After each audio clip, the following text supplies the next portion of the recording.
right, can you guys find Sam? Hey, Sam, are you down there? Can you wave?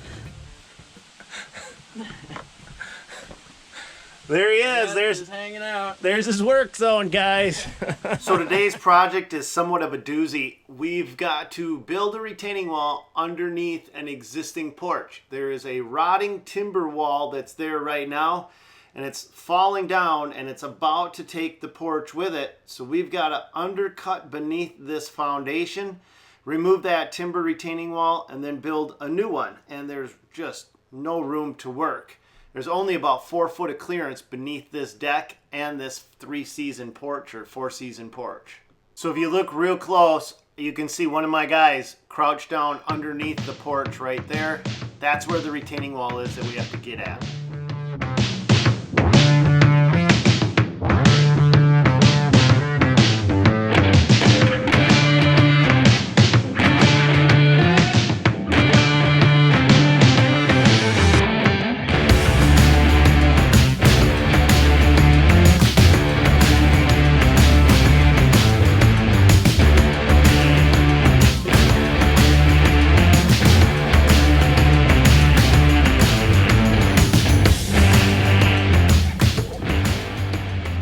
So this all has to come out and move back so we can build the wall.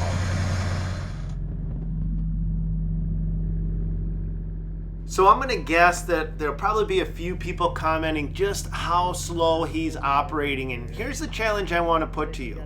If you're in a situation like this, I would love to see you guys make a video where you dig underneath the footing, but do it super fast. Just boom, boom, boom, boom, boom. Just hammer it out. Love to see you guys pull that one off without nicking the house, without damaging the siding, breaking a window, or knocking into anything. Because, yeah, just do it. Don't tell me how slow we operate. Just go out and show me how much faster you can do it yourself.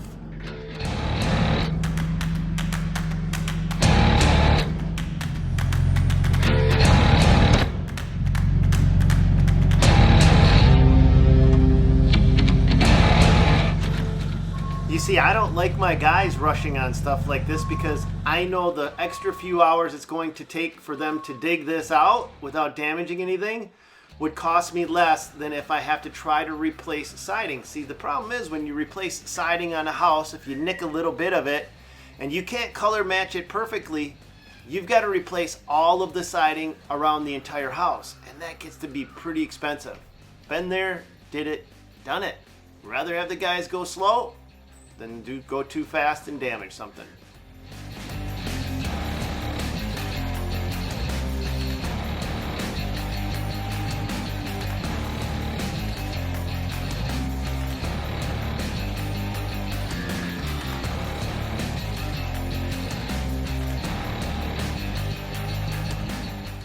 So at this point of the project, what we've got to do is actually make sure that the top of the wall fits directly, just snugly underneath that house foundation. If we put that bottom base block in at the wrong elevation and don't do the reverse calculation, that top block won't fit. So we've got to make sure that we get the base elevation exactly right.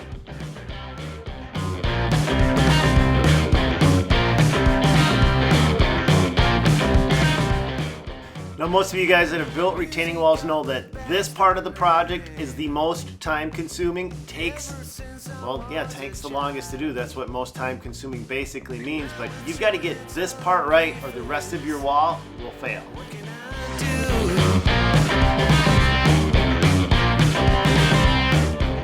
Now, before we get too far along on the project, we're going to toe this wall in right away because if any of those blocks get kicked or shifted, it's going to throw everything else off. So before we actually start the building process, we just make sure that we get everything towed in and tightened up. What can I do? What can I do?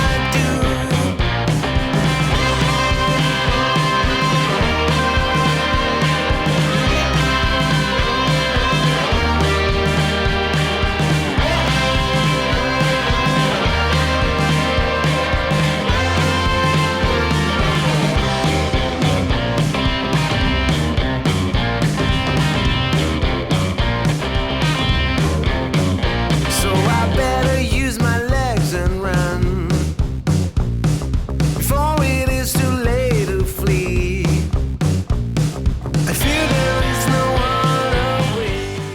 So this drain tile is not for the retaining wall, it's actually for the downspout of the house. This will get connected into that downspout. So this is a 4-inch solid piece of pipe, and it gets ran separately outside of our drainage zone of the retaining wall. We never want to put anything that we don't have to in that drainage zone if it's not directly helping the retaining wall out.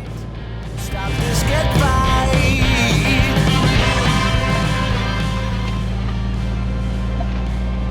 That's a $50 bill right there.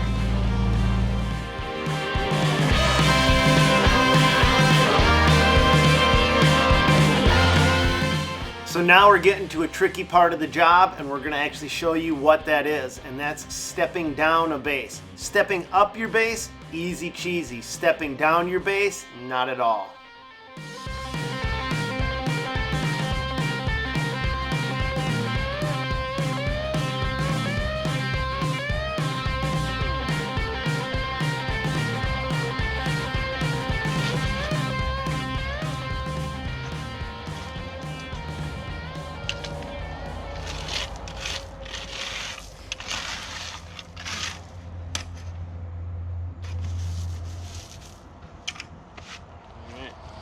All right, step down.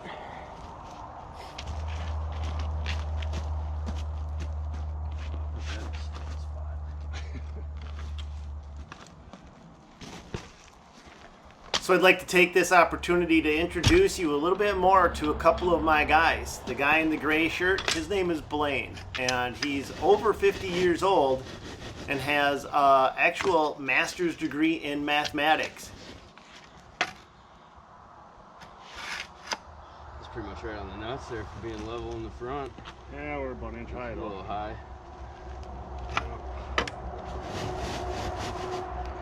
I don't feel like I'm in the sun. He literally works for me just for fun and to stay in shape. Blaine's worked with us for years now, and he's just freaking awesome at his job. So that's Blaine. The guy in the orange dirt monkey hat, that's Sam.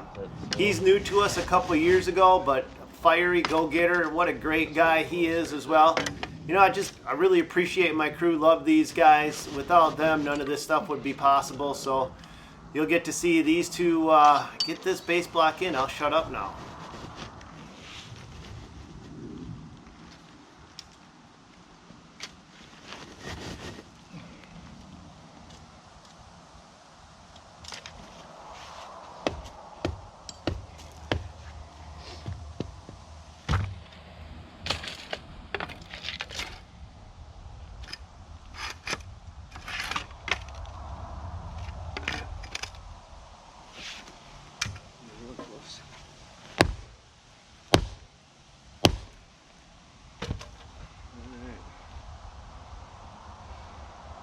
Walk over the test.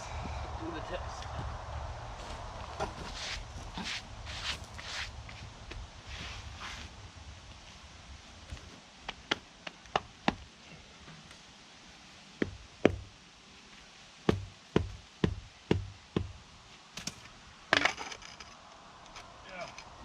saw these things that this Japanese company just came out with a couple of months ago.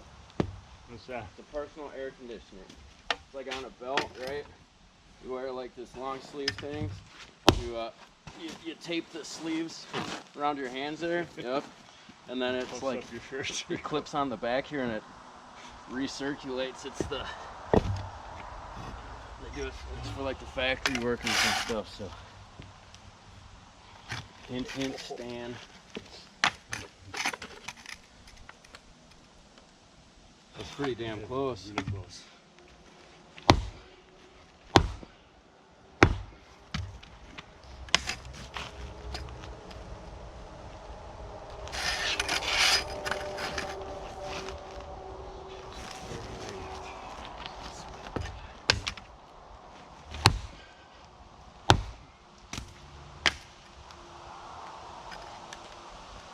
Yeah.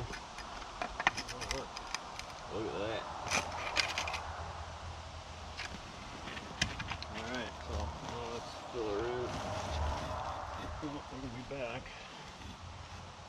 Whenever we're working on a project, we try to avoid step downs if at all possible. That's why you'll always see us when we start building a retaining wall from the lowest point and build upward. Because if you start from a higher point and have to build downward, this is what you got to do. And this one block will take longer than 4 or 5 regular blocks to base. But you still got to get it right. So that means we gotta come forward a little bit with this bottom one. So we'll pin. So on this project, the reason we're ending up doing this step down is because it was very critical for us to make sure that we got the top of the retaining wall to fit snugly underneath that house. That meant we had to start at the house and work outward. If we could have done it any other way, we would have, but we couldn't screw up that one measurement by the house, and so we ended up doing a few step downs to compensate. Alright, just so that I know that I'm getting this right. The step down block, the top of this needs to be level with the bottom of this block. Yeah, basically. And then it's half of it, so 8 inches as it's sitting on there, and then the other 8 inches is sitting on the block. Yep. And this one will slide right in here. So then it keeps your joints staggered. Yep. On bond. And this one is ½ inch. Because this one's got to be lined up with this one, because it's the same level. Yep. This one's got to be ½ inch out, because they step back. Right. So it pins into this one. And then we'll continue this straight back until we got to step in it again, which is probably right here. But that's alright, you use less block that way. Yeah, okay. Is that good? We fill this in. Alright, grab a pin or two and we'll pin this to see if it's where it needs to be. pretty close. That one was pretty quick. That one was real fast. I'm going to be the first one to admit our jobs take us longer, but the attention to detail that Blaine's teaching Sam right now is why. We won't get callbacks. There's never a compromise in quality. A rock here. So I don't care if they take us longer.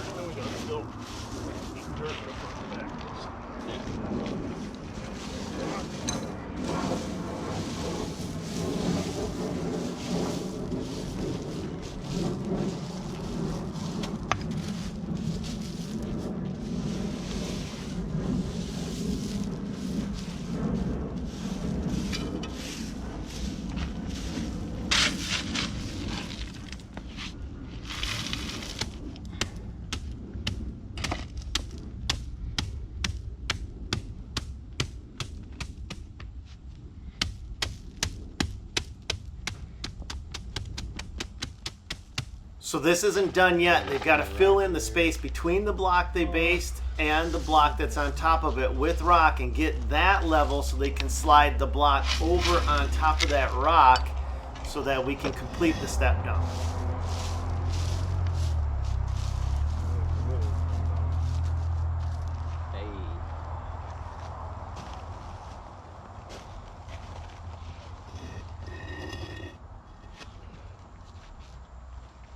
That's high now, right? No, it should be a little high, which is just fine because then we can pound it down. Right.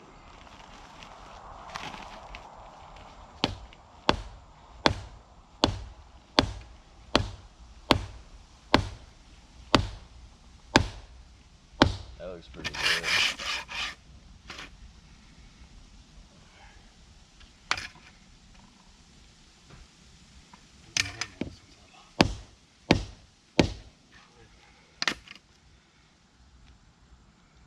Good there.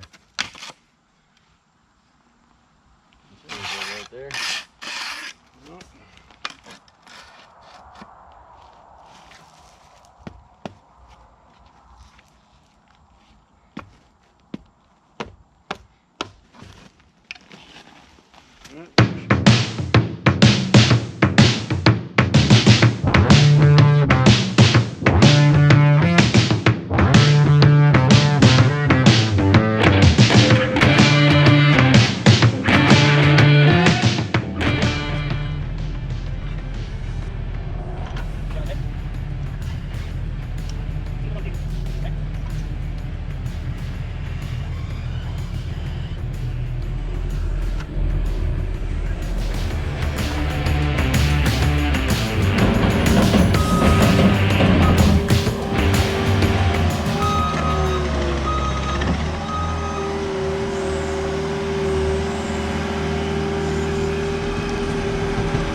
once the wall is built and all the drainage aggregate is in, that's when we start grading. And this site has a super challenging slope, and thank goodness I leased this ASV because I had no other piece of equipment that could handle it, and you're gonna see that in just a minute.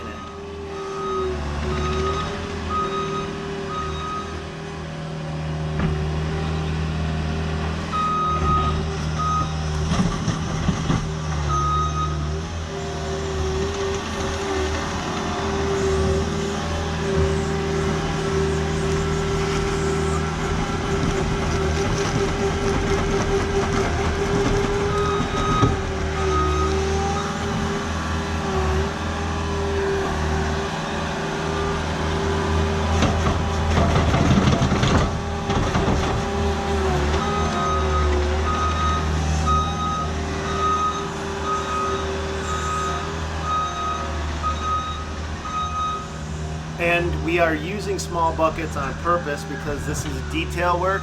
We don't want a giant bucket mound of dirt come sliding out and come crashing into the back of this retaining wall.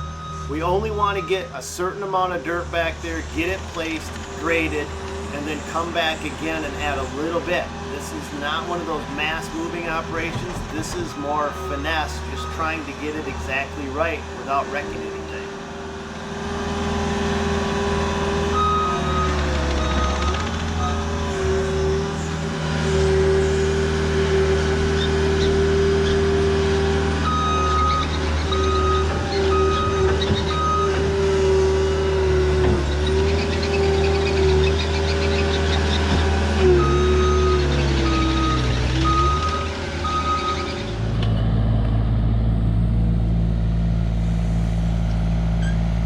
To save some money, we're trying to eliminate the need of wrapping a retaining wall around the slope. But to do that, we've got to create a grade going down. And so right at the end of this wall where we have it step down, we're going to end up adding just a little bit more wall than we planned.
With a piece in my hand and bloodshot eyes, I walked to the water for a last goodbye. He begged so much, it clouded my mind. One thing's clear, the man's gotta die. Might makes right, so he said, when he held all the keys over our head. I lived in that grip, but now he'll learn at the end with the tables turned.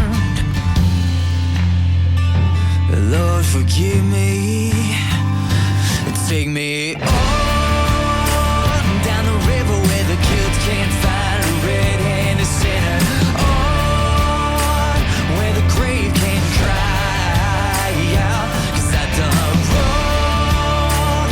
Down the river with a hand on a Colt and a finger on the trigger, and long before dawn they try to find me. So take me on down.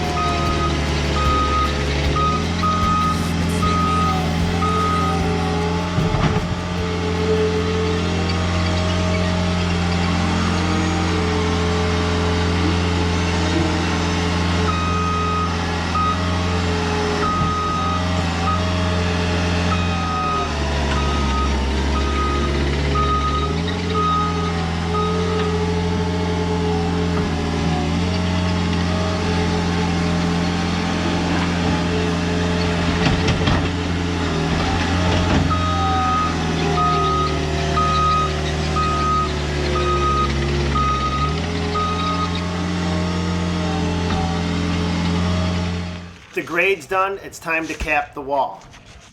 So we ended up buying a brand new chop saw just a couple months ago. It's just a monster beast for projects like this.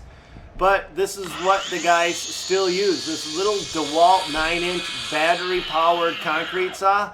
You can hook water up to it. I don't know why they don't have it hooked up right now. I think it was just because they were making a quick cut. But that's also why they like this saw, because it's just so handy for little quick things. It always fires up. I don't make any money if you guys buy this. I don't care if you go out and buy it or not. But this thing is way better than I would have ever given it credit for when I first seen it. I thought it was a joke. The first time I ever seen a saw like this, I'm like, give this to my grandson as a toy. Take the blade out and give it to him. But this thing has turned out to be the biggest surprise yet.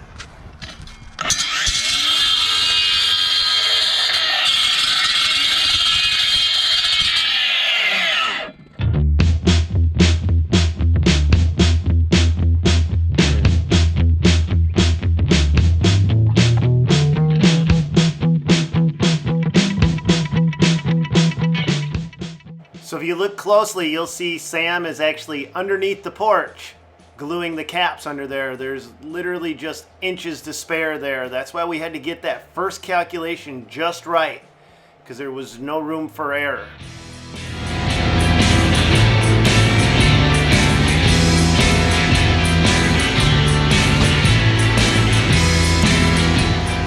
So with most of the wall done, the grading completed, it's time to pack up and go home.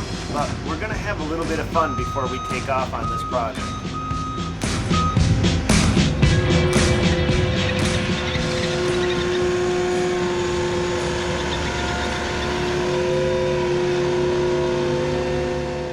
I'm going to let Sam do the walkthrough on the final job, show you guys everything that we accomplished on it, and then we're going to have a little fun. We just got our site all finished and buttoned up. We got the grade all where it needs to be. We have a pretty good swale going on this way and right down the hill here. The homeowner is going to put in a gutter right along here with the downspout going out, and right about into here to get the water going right down the hill there. We have our drain tile running the inside all the way down the inside of the wall here and running out into the woods here about it's about 25 feet or so get that good and gone. Our wall is all buttoned up, so it was real fun stacking block down in there. We have our pretty aggressive slope on here. Get all the water going well away from the house. So we are going to play probably the meanest joke that I could ever think of, and I didn't think of it. I got to give credit for this one to Sam. Tim, who co-owns GT Lawns with me, happens to be on vacation, and he is a worrywart. I don't even know why he goes on vacation, because he worries so much about the company while he's gone. I can't imagine that he enjoys his vacation. So we're just gonna have a little bit of fun with him while he's gone. What we're gonna do is we're gonna park this truck right next to the house and then Photoshop like it's starting on fire. Maybe even attempting to catch the house on fire, but then we're gonna text the pictures to Tim, and when he tries to call us back, we're not gonna answer the phone. So we're not going to do this we're doing this the whole way. Guys, I want you to meet Kent. Kent, how you doing? How's it going? Good, good. This is Sam's dad, and this was all Sam's idea. So Kent is a master photographer and good at photoshopping. So we're going to do this the right way to make it look like it's... Oh, it's going to look real. Let's see. I think we can work with this. We'll have something like this, and we'll make it on fire and make it look like the garage is catching fire as well. Lighten it up a little bit, smoke pouring off of it. What do you think? Yeah, I forgot to talk to the homeowner when he was here earlier, but I'll catch him later, and we're gonna get him in on it for when Tim calls him freaking out. Oh, you better. Oh yeah. Yeah, you bet. So You what better. I'd like to do here then is we'll set the stage. I want as many people in it as can be. I brought a fire extinguisher with me, so we'll pretend like the fire extinguisher is on it. I want to pull a chair out here and have somebody sitting in it like they're snoozing. And then if we've got a third person here going, because the thing's on fire and we have a catastrophe here, let me get my fire extinguisher. This is going to be awesome. We got to pull Blaine in. Blaine's actually the only one working right now while we're out. Hey Blaine, can you come and be a movie prop for us? I think we need a third person to be part of the setup. Yeah, breathe that in. There you go. Hey, we actually got the fire extinguisher to work a little bit. That's a safe one. Yay. So I brought the antique. So I want to be able to see you, and I want you really stretched out here. Man. Oh, yeah. Great snooze. You want me still fighting the fire? Yep, Ken? you're fighting the fire. Okay. And then we'll have Blaine. Let's see where we're going to have you work the best. It's probably going to be right about here. We'll start with you right about here. And you're staring at the sea going, oh my God. So is the fire right about here? Yeah, we're going to have the fire blazing out of the top of it and coming out the windows like this. It's awesome because that's the one that has the fuel cell on it. That's as emotional as Blaine gets, right there. If he takes his hat, when he puts it on backwards, you're in real trouble. We're in trouble. All right, so let's see what we got here. Give me your look. Your look. Okay, that's going to work pretty good. Just a second. I want to make sure we get this good. Test. I can't argue that this is wrong to do, but it just feels right. There we are. That's what I'm talking about. Looking good. Okay, that's looking good. So we see the logo, very nice. We got several other people in here that are trying to save the situation, but it ain't working. And so when this happens, we're probably going to hear. I believe you're getting paid for this. We're probably going to hear Tim. You know what from here. All right, I just text him emergency. You need to call me right now.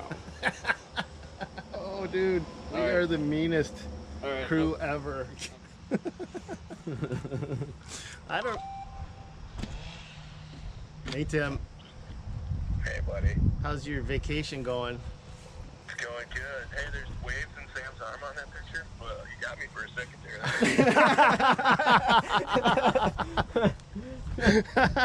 Oh man, that's the heat coming off the truck there, bud. So did you figured it out? I was on the can and I looked at the picture. I was like, what? No. That was fine. Oh man, we thought for sure we'd get you with that one. We had Sam's dad put it together and everything, man. You did it first. I mean, for a second there, I was like, why? Sam's over here going, oh my God, Tim's gonna make me do the crappiest jobs all summer long after this, but it's worth it. All right, you guys, well, that's our adventures today. So I'd like to hear from you. What kind of practical jokes have you guys seen pulled on your job sites? Because if you got a good one, I'm all up for pulling a better one on Tim. God bless you guys. Go get them and do me a favor. Check out these other two videos I'm popping up on the screen right here for you.